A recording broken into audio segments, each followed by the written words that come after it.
नमस्कार, आपका स्वागत है ईयर शॉट के इस पॉडकास्ट लाइफ थोड़ी फिल्मी है में। इस पॉडकास्ट में हम आपको सुनाते हैं हिंदी फिल्म के मशहूर कलाकारों के कुछ अनसुने और कुछ कम सुने किस्से। कुछ ऐसे किस्से जिनको सुनकर आपने वाह वाह की और कुछ ऐसे किस्से जिनको सुनकर आपके मुंह से सिर्फ आह निकली। मैं हूं आपका साथी विप्लव।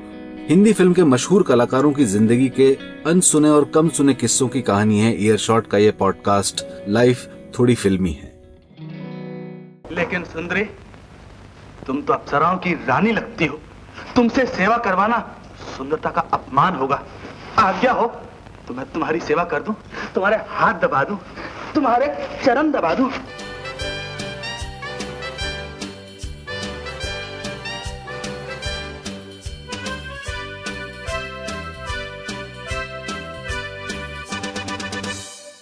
आपकी मोहब्बत के अंजाम का फैसला कौन कर सकता है?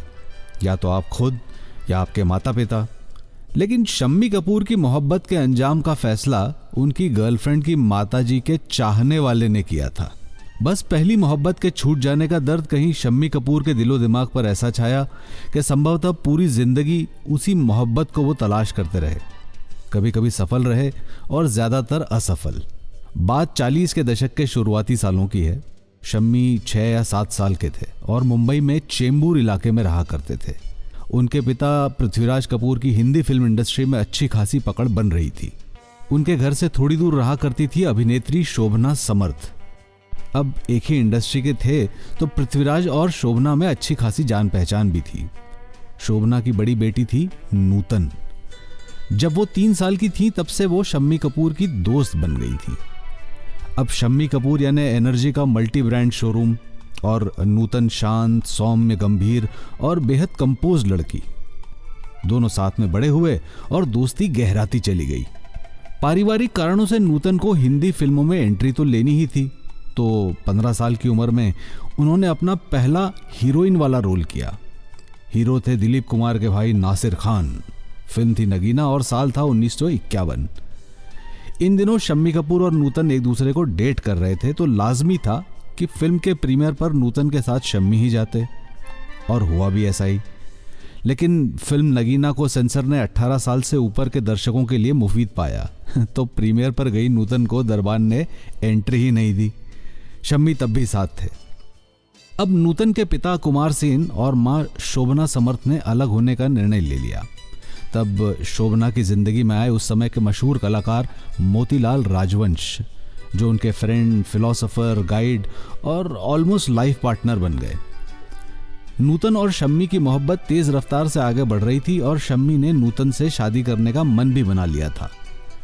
कहते हैं शम्मी ने घर पर दबे छुपे तरीके से सबको बता भी दिया था, और शम्मी की विद्रोही प्रकृति से परिचित उनके घर वालों ने मना भी नहीं किया।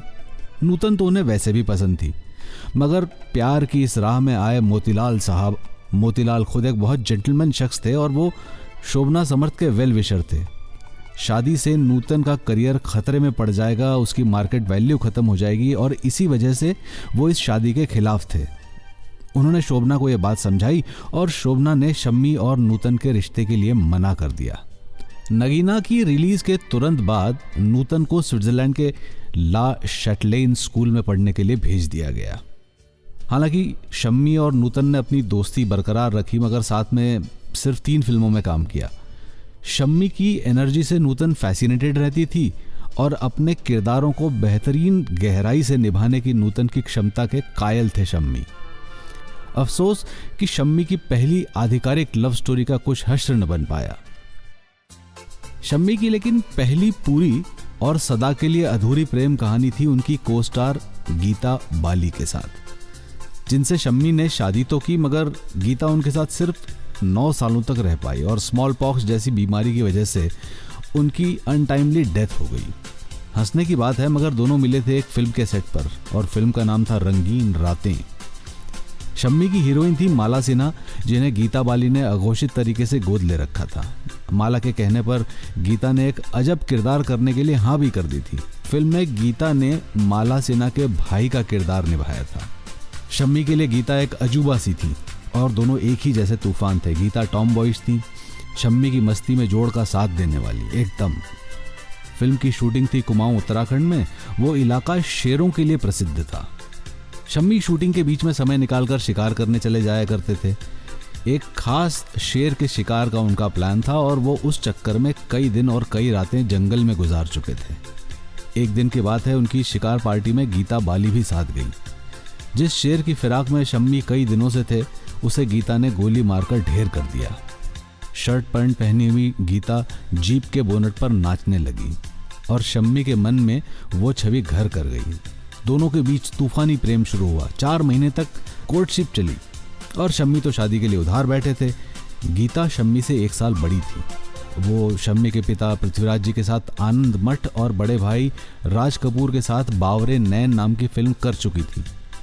टॉम बॉय होने के बावजूद गीता बड़ी ट्रेडिशनल थी। गीता के घर वाले उन पर निर्भर थे और वो उनका दिल भी नहीं तोड़ना चाहती थी। 4 महीनों तक दोनों के बीच प्यार, इकरार, झगड़ा, तकरार और सब तरह की बातें होती रही। शम्मी जब जब शादी के लिए कहते, गीता मना कर देती। एक बार की बात है, शम्मी के घर वाले भोपाल गए हुए थे और शम्मी जुहू के एक होटल में रुके हुए थे। गीता उनसे मिलने आई और शम्मी ने हमेशा की तरह एक बार फिर कह दिया, मुझसे शादी कर लो।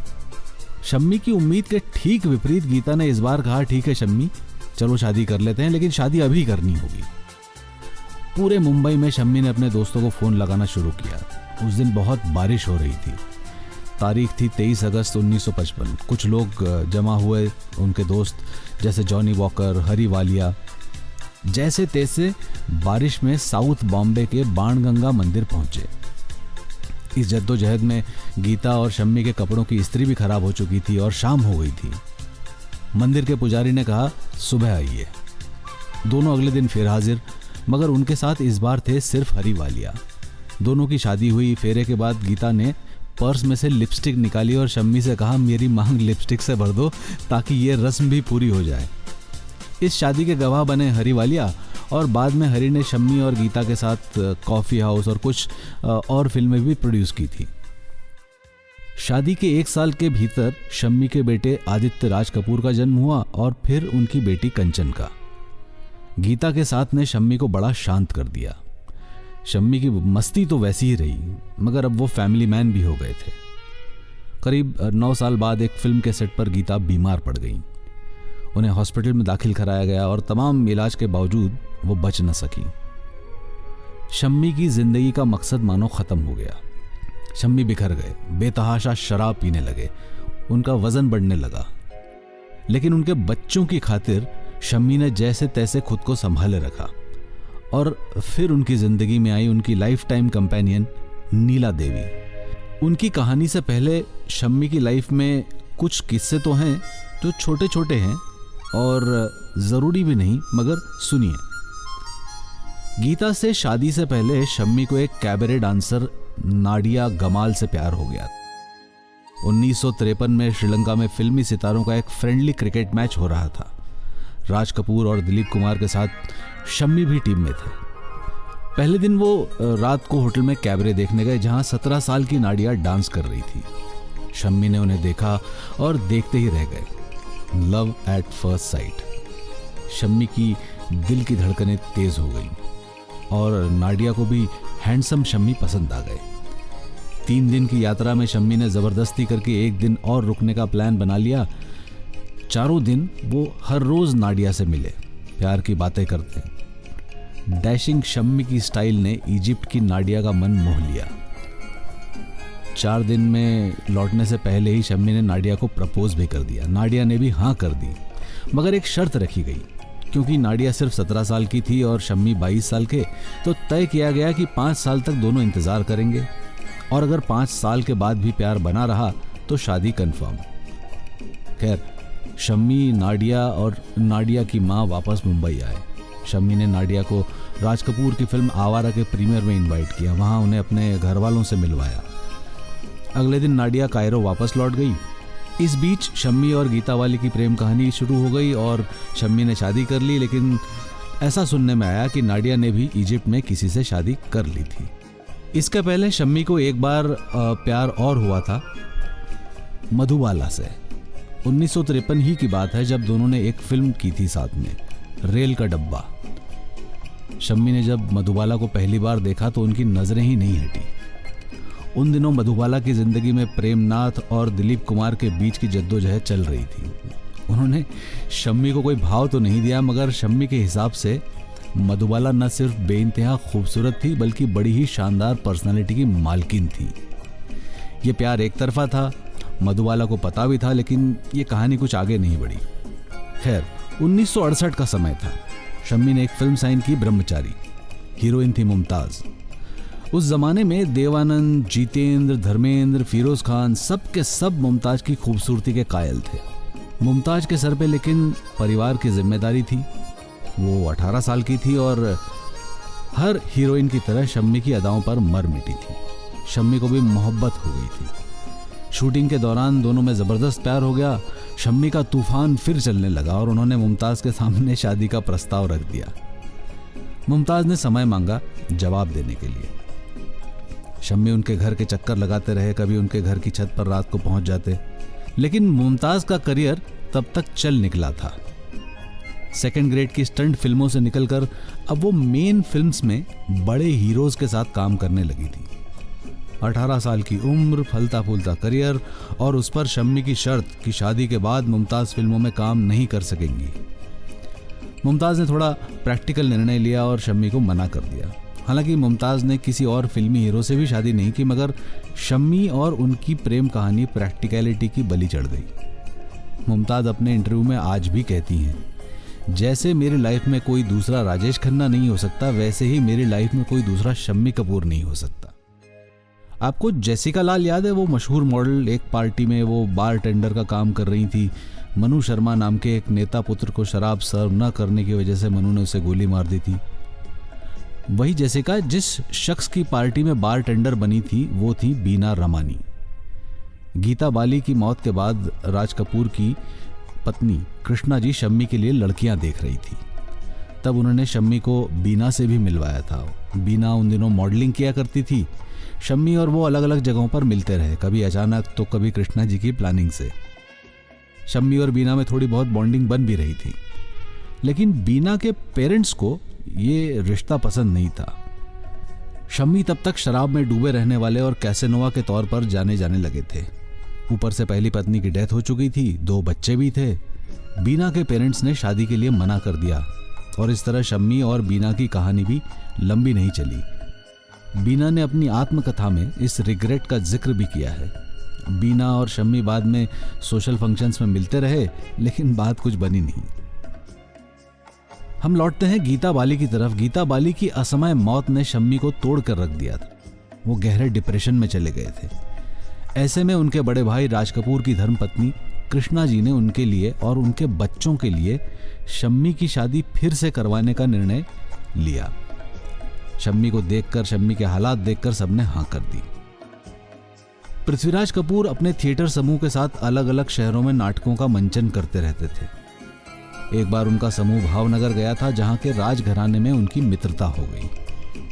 नीला देवी तब 9 साल की थी और शम्मी कपूर उनके बड़े भाई रघुवर सिंह के दोस्त हो गए थे। नीला की चोटी खींच कर शम्मी उन्हें तंग किया करते थे। दोनों परिवारों में गहरी मित्रता थी। जब नीला देवी का परिवार मुंबई शिफ्ट हो गया तो ये दोस्ती और बढ़ गई। ऋतुराज की बेटी ऋतु से नीला की दोस्ती हो गई थी। दोनों एक ही कॉलेज में पढ़ते थे। कृष्णा जी ने नीला को शम्मी कपूर से शादी करने का प्रस्ताव रखा। वैसे नीला जी शम्मी की बड़ी फैन थी। उनकी प्रेस कटिंग, पोस्टर, मैगजीन्स और फोटो सहेज के रखती थी। लेकिन उन्होंने कभी सोचा ही नहीं था कि शम्मी जी का रिश्ता उनके लिए आएगा। यहाँ ध्यान देने वाली बात यह है कि शम्मी जी की कैसेनोवा रेपुटेशन से वो भली भांति वाकिफ थी। खैर, ऋतु राज कपूर की बेटी, उनकी शादी तय हो गई थी। उसके संगीत समारोह के दौरान शम्मी और नीला की मुलाकात तय होनी थी, मगर शम्मी शूटिंग में बिजी थे। रात को करीब 1:30 बजे वो घर पहुंचे। उन्होंने नीला को बुलवाया और पूरी रात उनसे बातें करते रहे। शम्मी ने अपनी पूरी जिंदगी का एक एक पल नीला जी के सामने खोलकर रख दिया। उनका व्यवहार, उनका करियर, गीता बाली, उनके बच्चे, शम्मी के दिल को लगा गहरा हर सदमा, सब कुछ बयान कर दिया। बात खत्म होते होते सुबह हो गई।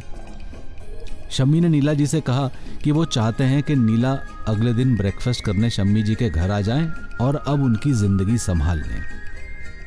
शम्मी ने एक बात और कही, जैसे उनकी और गीता बाली की शादी बाणगंगा मंदिर में आधी रात को हुई थी, वो नीला के साथ भी उसी मंदिर में आधी रात को शादी करना चाहते हैं। हालांकि नीला ने उनकी ये बात नहीं मानी और सबकी मौजूदगी में ही शादी करने की बात की। शम्मी के पिता पृथ्वीराज जी ने नीला के पिता से रिश्ते की बात की। शादी का दिन तय हुआ 27 जनवरी 1969। इसके कुछ दिन बाद रितु की भी शादी हो गई थी। नीला जी के जीवन में शम्मी की एक शर्त और थी कि वो कभी मां बनने की जिद नहीं करेंगी और शम्मी जी के बच्चों को ही अपने बच्चे समझेंगी। नीला जी को पता था कि अब उन्हें इस तूफान की जिंदगी का आसरा बनना है, भले ही शम्मी उन्हें कभी गीता की जगह न दे पाए। यह रिश्ता शम्मी का सबसे बड़ा आसरा बना रहा। आखिर तक नीला जी ने शम्मी जी को दिए हर वादे को निभाया। वो जिंदगी भर आदित्य और कंचन की मां बनकर रही। शादी के समय नीला जी की उम्र सिर्फ 27 साल थी। शादी के बाद महीनों तक घर पर रोजाना पार्टियां हुआ करती थी। बिरयानी, पाया, मटन, ढेर सारी शराब। शम्मी भी खूब पिया करते थे। उनका गुस्सा भी बड़ा फेमस था। इसके ठीक विपरीत नीला जी एकदम शांत रहा करती थी। शादी के करीब करीब 6 महीने तक शम्मी नीला को लेकर कहीं बाहर नहीं जाते थे। बड़ा ऑकवर्ड लगता था उन्हें। शराब पीकर कभी कभी शम्मी जी रात को बदतमीजी करते तो नीला जी उनसे कुछ नहीं कहती, लेकिन अगले दिन धीमे धीमे करके शम्मी जी को रात के किस्से जरूर सुनाती। शम्मी जी को भी समझ आने लगा था कि उनके मन में नीला जी के लिए जो रिस्पेक्ट था उसके बढ़ने का समय आ चुका है। फिर एक दिन शम्मी नीला को अपने साथ एक पार्टी में ले गए। फिर दोनों हनीमून पर 2 महीने के लिए यूरोप घूमने गए। यहां से उनकी दोस्ती ने एक नया रूप ले लिया। शम्मी इसके बाद हर जगह नीला को साथ ले जाने लगे। किसी फंक्शन में शम्मी बिना नीला के जाते ही नहीं थे। आउटडोर शूटिंग होती तो नीला साथ जाती और शम्मी शूटिंग पर चले जाते। नीला होटल में उनका इंतजार करती रहती और ये अरेंजमेंट उनकी आखिरी फिल्म तक बरकरार रही। दोनों की शादी 42 साल चली। जब नीला 70 साल की हुई और शम्मी 80 के हुए, तब शम्मी ने उन्हें डायमंड नेकलेस गिफ्ट किया था। शम्मी की जिंदा दिली, शम्मी का एक्सट्रोवर्ट एटीट्यूड, इंटरनेट पर छाए रहने वाले शम्मी, बच्चों के पापा शम्मी, रॉक स्टार शम्मी और वेल रेड शम्मी का साथ निभाती रही नीला जी, तूफान का घर बनकर। ऐसे रिश्ते फिल्म इंडस्ट्री में होते नहीं हैं। शादी के समय नीला जी से किसी ने कहा भी था कि ये 2 महीने भी शादी चल जाए तो बड़ी बात है, लेकिन नीला जी राजपूत थी। उन्होंने अपने इरादों की तलवार से सभी अवरोधों को खत्म किया और शम्मी जी की जिंदगी को ऐसा आधार दिया जो शम्मी कपूर को उनके जिंदगी के आखिरी दिन तक रेलेवेंट रख पाई। शम्मी की फैन फॉलोइंग जिंदगी में रखने वाली नीला जी का अबोला योगदान शम्मी की जिंदगी का असली याहू था। फिल्म इंडस्ट्री में इस कंपेनियनशिप की मिसालें दी जाती है। Shammi Kapoor the rebel star, उनका ये पहलू शम्मी के फैंस कभी नहीं जानते। इटरनल ऑप्टिमिस्ट शम्मी कपूर के पीछे शांत, गंभीर और सौम्य नीला जी रहीं। शायद शम्मी की नूतन की तलाश नीला जी के रूप में पूरी हुई थी।